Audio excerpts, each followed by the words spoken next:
I was never the type of guy to seek attention in social gatherings. I usually keep to myself, enjoy the food, and listen to conversations around me. But this one dinner, something happened that I'll never forget, and it completely changed how everyone in that room looked at me. My wife had invited me to a dinner with some of her coworkers. She works in a competitive office where people often show off their achievements, clothes, or connections. I wasn't particularly excited about going, but I wanted to support her.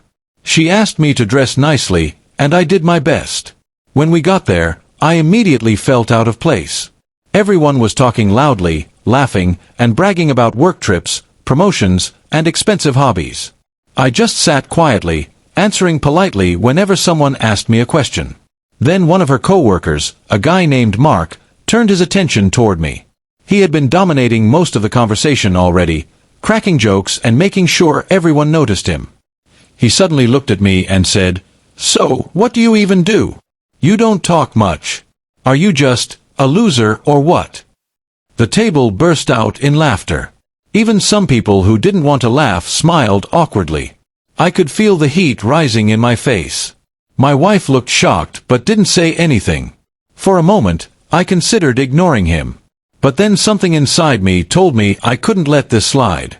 I calmly put my fork down and looked straight at him. "You think I'm a loser because I don't talk as much as you?" I asked. The table went silent. Mark smirked and said, "Well, yeah. You just sit there quietly. What's the point?" I leaned back in my chair and said, "Sometimes people who talk less achieve more. I don't need to broadcast everything I do to feel important. Real results speak louder than loud mouths." The table went very quiet, and some people exchanged glances. Mark looked a little uncomfortable but tried to laugh it off. "Oh yeah. And what results are those?" he asked, clearly expecting me to stumble.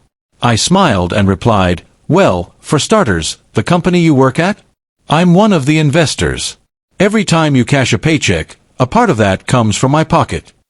The room froze. My wife's eyes widened. Everyone stared at me like I had just revealed a hidden identity. Mark's face turned red, and he tried to say something, but no words came out. One of the other coworkers asked, "Wait, is that true?"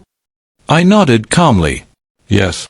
I prefer to keep a low profile, but since I was called out tonight, I thought I should clarify." Mark shifted uncomfortably in his seat. The confidence he had earlier was completely gone. Suddenly, nobody was laughing anymore.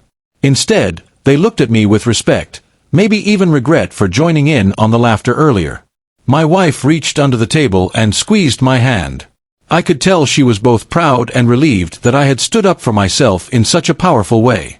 Dinner carried on, but the mood had completely changed. People started asking me genuine questions about my work, my views, and even advice. I didn't boast or go into unnecessary detail, I just answered honestly and humbly. As the evening went on, I noticed Mark staying quiet, avoiding eye contact with me. It was almost ironic that the man who called me a loser for being quiet ended up being the quietest one at the table. When dinner was over, a few coworkers came up to me privately and said they admired how I handled the situation. They told me that Mark had a habit of putting others down, and it was refreshing to see someone shut him down respectfully without raising their voice. On the way home, my wife laughed softly and said, "I've never seen you do that before. You completely silenced them." I told her, "I didn't plan to. But sometimes, people need to be reminded that silence doesn't equal weakness." She agreed, saying that Mark would probably think twice before insulting someone again. Over the next few weeks, I noticed a shift in how her coworkers treated her too.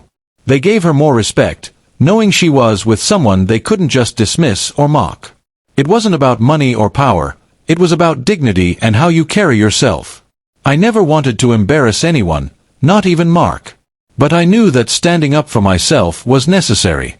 People often mistake humility for weakness, but they forget that true confidence doesn't always need to be loud. Looking back, I realized that night taught me something important too. I don't need to defend myself with long speeches or arguments. Sometimes one calm, direct truth is enough to silence a room.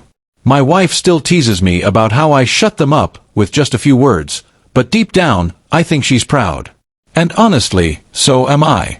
Mark never apologized, But he never disrespected me again either. That was enough for me. To this day, whenever I'm in a situation where someone underestimates me, I just smile. Because I know that silence, when broken at the right moment, can be the loudest reply of all.